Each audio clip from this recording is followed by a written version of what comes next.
Deep Dive Film School makes no claim of ownership of the film footage used in this episode. The film footage is owned entirely by the copyright holders. Also, we're going to spoil the hell out of this movie, so this is your warning. Welcome to Deep Dive Film School! Oh, this week we get into the third installment of our food movie festival with 2021 Nick Cage movie, Pig. Where's the pig?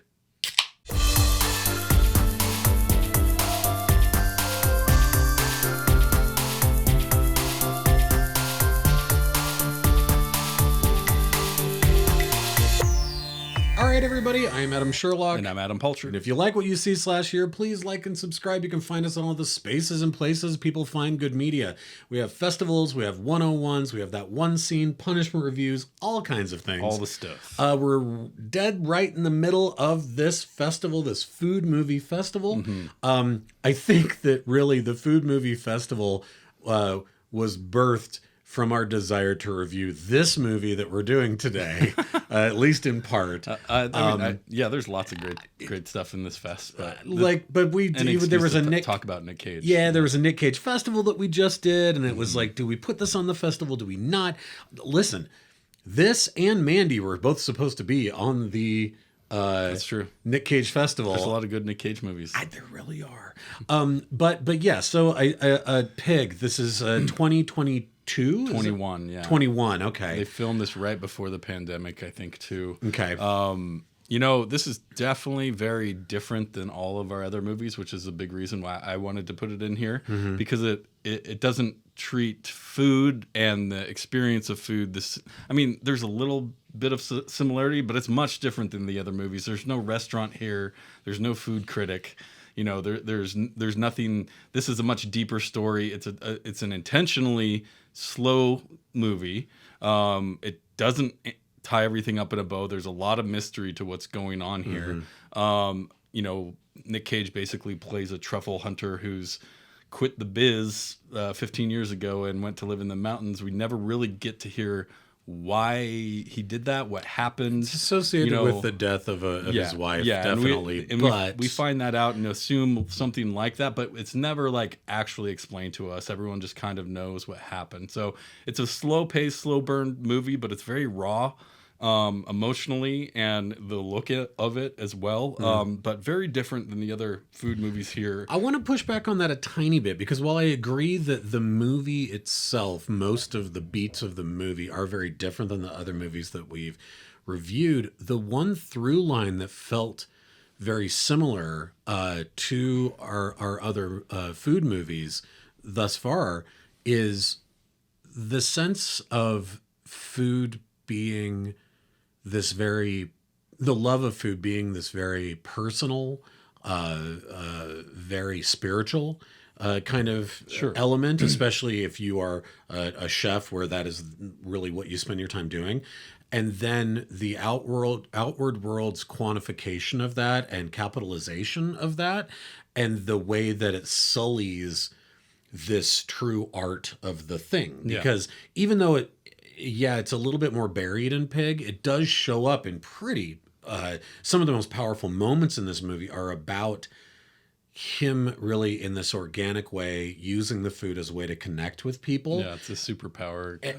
And then the systems around that, this sort of bourgeoisie of these really high-end restaurants want to take that and commodify it and cheapen it, right? And you go, oh, that is a lot of what Chef is about. And it's definitely what's happening with the legacy of the restaurant in Ratatouille, right? Where it's Gusteau's, where it's like, frozen enchiladas, why not, right? And it's like the cheapening for commodity of these things. Rather than for art. Rather than for art, rather than for passion, rather than for connection, right? And we'll talk about it in a little bit, but we see that beautifully in this one restaurant scene in this movie where he basically just dresses down this man's entire career and identity in about, 10 lines of dialogue, if that. But again, that it's very much about this idea of like, this is how we connect. And to your point, it's like a superpower, but we don't spend our time doing that. And so that leads our main character here of Robin Felt basically turning into Ted Kaczynski, a non-murderous Ted Kaczynski living in the woods. Yeah, you know, when this movie was initially kind of marketed, it kind of seemed like, oh, is this going to be John Wick with a pig or something like that? Can we just talk about that for a minute here? Yeah. Because that is the weirdest, and that is the way the trailer, I went back and watched the trailer again. It made it look like that. It was like, oh, like a revenge story. Yeah, and it's like, well, of course I'm going to go and sit down and watch 2 hours of like a gonzo revenge film that's like weirdly Nick Cage's version of Taken, but instead of a daughter, it's a truffle pig. Like, yeah, totally. I'll watch that. Yeah. And instead, it's a completely different beast. It's so tonal. It's so deep. It's so beautiful and heart-crushingly sad. Yeah, very sad. Tragic. It's completely different, but like, what a weird phenomenon. Like, if there had not been the trailer that made you think of John Wick but a truffle pig, would the movie's amazing, but would it have had the effect that it did with critics? Because that's not just your impression and my impression. That was across the board. Sure. Every critic who was talking about this movie was like, is it a John Wick revenge flick but with a truffle pig and Nick Cage? No, it's not. Instead, it's this amazing thing. And you go, do you think the guys who cut the trailer? And you're like, great job, you guys. I mean, it's definitely, you know, you kind of, it has that tension throughout where you like think something's slowly building. Yeah. And there may be some burst of violence or something because once he finds what's happened to the pig or whatever, and that never comes to fruition. This movie actually has a lot of hope at the end. Yeah. As well. So it's just kind of, there's, other than him going to that weird underground fighting with restaurateurs or whatever it is. But like, there's not really any violence in this movie. But he does, you're right, he has an imposing figure about him. I mean, Nick Cage is a big guy in here. He's put on a bunch of weight. And I think the way he looks is a big part of why it may have seemed like that, because he, you know, he's got blood on his face through the whole movie. You're like, take a fucking shower, man. Yeah. The whole time. At least when you're cooking the food at the end. It looks like a delicious meal, but Jesus, I'm like, is he sweating? Is it dripping blood onto the food? Yeah. Does it enhance the taste? I don't understand. Take a washcloth or something, but you know. But he doesn't until the very end. Stream water. Which you know, obviously, again, intentional, right? They're making you feel a certain way, and you're like, you know, and this is a weird kind of comparison, but it's there's a reason Robert Zemeckis made Tom Hanks a FedEx man on Castaway. And the first thing he does is actually sort the boxes, right? Like that's in his, you know, it's in his nature to do that, right? And so it's just like you have to kind of force a character and show their traits to really kind of show who they are. But you know what I mean? That's a really interesting. Well, God, I kept thinking about this because everyone in the theater is like, open the fucking box. You're on a stranded island. Yeah, like, why dude, wouldn't you open the box? No, I can't. Yeah, it's not the legal. It's First of all, it's illegal. Second of all, exactly. Yeah. So let's talk about this a little bit because from the beginning of this, where I kept thinking about it this time watching it, where I was like, what an ingenious way to start a film. Who is this man? Where did he come from? Why is he living like the Unabomber in a hermit cabin? So right there, we're invested. And then he has a pig. Now the pig is gone. Who took the pig? So now there is no release of the questions. Yeah. The questions keep stacking till over the halfway mark. Yeah, right? And there's a lot of mystery here. And you just go, what a brilliant way to pull an audience in, where it's like, and there's almost, other than like, good boy, like there's almost no dialogue in this whole even opening. Amir has no idea who he's dealing with, and he shows up, and I think their relationship is actually super important in this movie. I mean, can we just say that like Alex Wolff is one of the best actors of this new generation? I think he's up and coming awesome. My God, sure. He's so solid in everything. This, my friend Dahmer, obviously Hereditary. Like he was in the Jumanji movie as well. He's just good in anything he does. Like he brings a real natural, and here, boy, to be the more, at least on the surface, quote unquote, shallow seeming character next to the character of Robin, he has so many layers that open up throughout this movie. But yeah, I just love that the movie is I don't know this director. So this is his very first movie. And this is a very... Where do you get this confidence? I don't know. Because the confidence of like, my audience is not stupid. Yeah, he had done a few shorts and I think maybe an episode of something on TV, but this is his first feature film. He's in line to do the new Quiet Place movie, I think, is what I was reading. Oh, okay. Anyways, and you can kind of see why they may have chose him, but it's Michael Sarnoski. But yeah, for a feature film, and you know, getting Nick Cage in your feature film, you know, and this is a very like, I don't know, it's a pretty real and raw performance from Cage. You know, he's not being what you see in Face Off or anything like that. You know, or even like he's the great movie, actor. Even the movie after this of The Unbearable Weight, right? Yeah. Where you're like poking fun, being super meta, jumping off the walls, being a real comedic actor. And here, like, his performance holds back so much that towards the end, when he finally does unravel, what's amazing about it is the unraveling. You think about, like, who is a person that when they scream, you know exactly who it is? Nick Cage is one of the people on that list, right? He's been doing Richard it. Simmons also. So anyway, but he's been doing it famously his whole career, right? This bombastic yelling and screaming and like, wow, like, you know that it's him.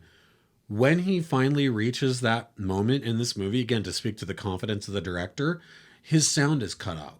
He does have a shriek. You see him do it. Mm-hmm. And the director strips the audio from that moment. Yep.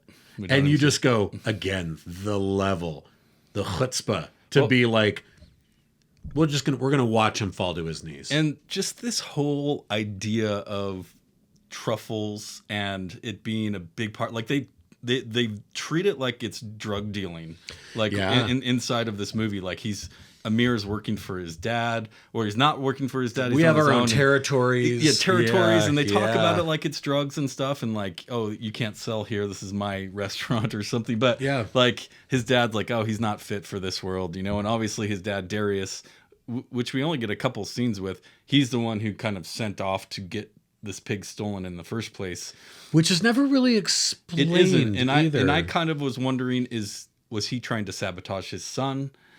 Because he knows their relationship, and whatever, he tries to pay him off at some point because he knows, you know, what he's doing is basically a task that can't happen. Like he's, you know, Nick Cage and Robin, I guess in this movie, he's one track mind. He's wrapped around all of this mystery, and we don't know what the hell or who this guy is or where he's coming from or what his motives are. Or what his connections are to the city. And I think what's interesting is Adam Arkin, who plays the father, you don't even necessarily know if he's so intrinsically wrapped up in Robin's life or vice versa, but you don't even necessarily know if before the pig is stolen, if he knows that it's Robin who's the guy that's living in the cabin that's delivering the truffles. Most people in Portland think that Robin's dead, right? Or they have no idea what happened to him. So it's like, does Adam Arkin's character actually know that it's the guy who served him and his wife this amazing meal back when Alex Wolff's character was a little boy? And you're like, we don't really know, right? And I love that there's no need to explain. Okay, it's true. I talked about this level of confidence in the director. Here is a perfect example. There is a moment where Robin just wanders up the streets, and boy, talk about like the most Portland looking street with the most Portland looking houses ever. This beautiful old blue house, trees overgrown everywhere. And he's staring at it, and he gets this kind of wistful look. There isn't a single line of dialogue. I don't even think there's any music. And then he walks around to the back, and there's a little boy sitting there, and he sits down with the little boy, and they play his little pan steel drum thing. And then they talk about a persimmon tree, which is like, and that's the scene. Now, in another scene, not even a lesser movie, but just in the hands of a director who might be more concerned about if the tones are hitting the way that they should, we would have a flashback of happier times so that we know that's Nick Cage's house. Yep. Great point. And B, a parent would catch them and be like, you need to leave, or something like that, and be like, there's a homeless man here, I need to protect my son. Neither one of those things happen. It's this quiet, beautiful moment where the little boy's just like, what the persimmon? You know, yeah. It's like, it's just this brilliant moment with him realizing that he's back where he used to live. I don't know. And we know it. Yeah, we know it. This is the thing. We don't need all of those triggers. Just like at the end, the meal he makes is obviously the meal that they had and that he talked about and remembered, but no one says it. No one has to say it. And Adam Arkin says it with his face and his acting. Has the reaction and realizes what it is that Robin's trying to do to him to manipulate the situation. And none of it, he never needs to hit us over the head with any of those things. It's so refreshing in that way. So this movie weirdly reminded me a lot, not upon first seeing it, but on the rewatch, reminded me of A Ghost Story. Okay, I could see that. These long scenes, slow paced, a lot of times unanswered questions. Yeah, and zero dialogue. Yeah, just watching characters thinking, which you go, the freedom to let a scene breathe that much, to watch a character think. I mean, from a director's standpoint, it's the reason why I'm not a director, is because I'm way too paranoid of like, does the audience have enough information? I don't know if they do. You have to really have this buy-in that you're like... confidence is a great way to describe it. I've set up enough things. I have the trust in my actor that they can just be in this moment, and your eye as the audience will draw towards it, and that's enough. And for that reason, this movie is probably not for everyone, right? Like, it's not. No, it's not. And I'm sure that there's a bunch of people that wanted the wacko gonzo John Wick with a truffle pit movie, is this another Mandy kind of thing? Like, is that what this is going to be? And it's obviously not. But I mean, it's so funny because the plots are almost identical, but this movie is the inverse of Mandy, right? It's super bombastic and over the top. It is a revenge movie about getting answers, but it's really about him losing his friend and his companion. It wasn't about the pig being good at truffle hunting. It was the relationship. He had something to rely on, right? Well, the loss of a friend. And let me ask you this, because like there is a part of me that at the end of this I was like, so was the stealing of the pig and the journey to find the pig the opportunity to just tell the story of this guy who obviously was a massive deal in the food scene in Portland in like whatever 2011 2008, something like that, and that this disruption is just the excuse to tell this story? Or is there something deeper about the pig being stolen, the pig specifically being stolen? And I was trying to go to this place of like, again, as I was talking earlier about the commodity, the capitalization of passion, of art.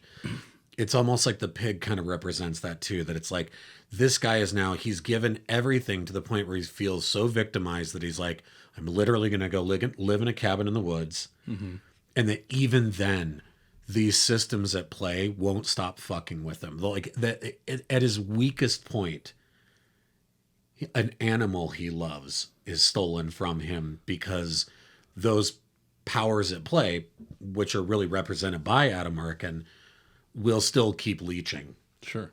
Do you know what I mean? Like I was trying to find that sort of symbolism of like what that had to do. What the pig is. Yeah. Because, is it really about the pig, right? That's kind of what the question you're asking about. And yeah. What does a pig represent? And it's a solid question. To me, it's a friend. To me, it was companionship. And he got so used to being the way he was. And he found, comfort in having something around. And this gave him an excuse to, I think, tell the story about him, but also, I don't know, there's a lot going on here. And I don't know.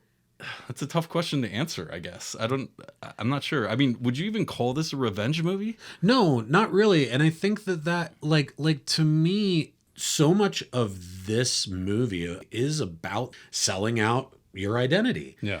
And also, obviously, how much that experience led to his own mental illness. But he talks about this earthquake that's going to come and this tidal wave that's going to level the whole city, and he's like, we'll all be underwater just like we were 10,000 years ago. And it's this like the loss of a sense of identity of the thing that you were you were the fucking guy, right? And now him coming back before the underground fight, that guy, that dude that's in charge of the underground fights tells him like, Edgar, Edgar, he's like, your face used to mean something. Yeah, around here. but you're a nobody now. And that idea of you're a nobody, multiple characters say it to multiple characters throughout this movie, as if they somehow talismanically have the ability to wipe away someone else's from the face of the planet, like this tidal wave is going to do. Right now, there are real people who've been wiped off the planet. His wife has, and for all intent and purpose, Alex Wolff's mom has, and Adam Arkin's wife has. Yep. I mean, she's a vegetable, right? Like, why won't Dad let you die? When Alex Wolff talks about her later, he's like, she committed suicide. Yeah.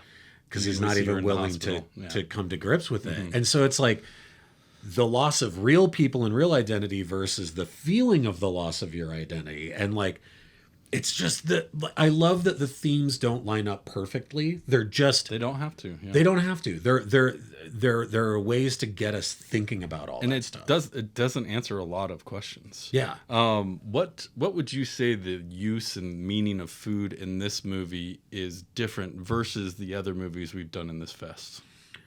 Again, I think it takes the negative approach, but it does go back to what I was just talking about, and it's the moment when they go to the restaurant where Alex Wolff, like, he can't even get a table till he drops Robin's name, right? And they do that whole thing where the girl up there, this poor, cute 20-something-year-old girl who has no idea the words that she's using. It's just the script that she's been told to memorize, and it's something about, we emulsify and break down and deconstruct all of these local ingredients. Oh, the waitress? Yeah, and it's just this, like, stupid looking like meatball thing. It's like a purple, like I don't know. Yeah, it looks like a sea urchin that's like sitting next to fried dough underneath like a bell jar that's full of smoke, right? And it's supposed to be fucking food, right? And we're mad about it because we're regular folks who don't go to restaurants like that, so we see it and we're like, ugh. And then you see Robin, and his face is, I probably wrote that speech. I know exactly what this is. And he now has the ability, for good or evil, to see through all of it. And so immediately calls bullshit, asks to see the chef. It's this guy who was a line cook at one of his old restaurants, and he asks him, like, thought you were going to start the Irish pub. Like, what the hell happened with that? And he's like, nobody wants pub food, right? Like, he's like, it's great. What are you talking about? And it's his memory recall through this movie is pretty amazing and an underrated trait that, down to what, he cooked, and he's like, he remembers every meal he's cooked and every person he's cooked for. And it tracks because he's had a dozen years in a cabin talking to no human beings to think about all that stuff, right? But I think that, again, to go back to your question about food, is that in this movie, food really is the emperor's new clothes. I think that you go to the two critics of our previous movies, and they're less on the bourgeoisie end of food criticism as maybe the food critics in Portland in this movie are, but they're within that same territory of like writing verbosely, 15 pages long about a single dessert thing that they ate, right? And just the silliness of how far off into the weeds you can get with that stuff. This is the extreme version of that, I think. And I love that is the critique here. And I think that it's worth noting that, like, there's been a lot of movies in the last handful of years that are very much, I think the trend kind of started with something like Knives Out, where there were movies that were about real send-ups of this sort of ruling class culture. And you look at everything that's happening now, from movies like The Menu to Triangle of Sadness, and you're like, again, these are movies about sending up the rich assholes, the elite that oversee everything. And dude, so much of that has to do with food. And so a movie like Pig fits so easily into those movies, right? Yeah, interesting. I hadn't really thought of it like that, but yeah. What about that the pig probably became food after it got killed? I don't want to think about that because that is the cutest pig. His little like, I don't even know. It looks like like an 1800s American president, like sideburns. Like it's the cutest little guy. And at the end here, where we have the dead wife singing "I'm on Fire," And I was gonna say, then we end with he finally puts in the tape and she's covering Springsteen. And I was like, oh shit, that just and he's sitting there it for Sherlock. and he looks at the empty pig's bed, and like I like twice now, I cry. I cannot not cry. Like I cry. It's so powerful, I think, because it's so simple. It's true. It is, and that's really the hardest thing to pull off is simplicity. Like simplicity, like you haven't seen it before, right? Yeah. For some reason, like you can write that song with 4 chords, but if you play them in a different way, or whatever, it's a simplicity. So you started it. Let's finish it because it's a quote from Johnny Cash, and it's anybody can write a song. You only need 3 chords. And the truth. So that's the second half. You need 3 chords, but you need the truth. If you don't also have the truth, then simplicity doesn't work. Yeah. Right. So, and that's what we have here with Pig is that there is this simplicity. I mean, there's huge complexities too, but there is a lot of simplicity. And that's life though.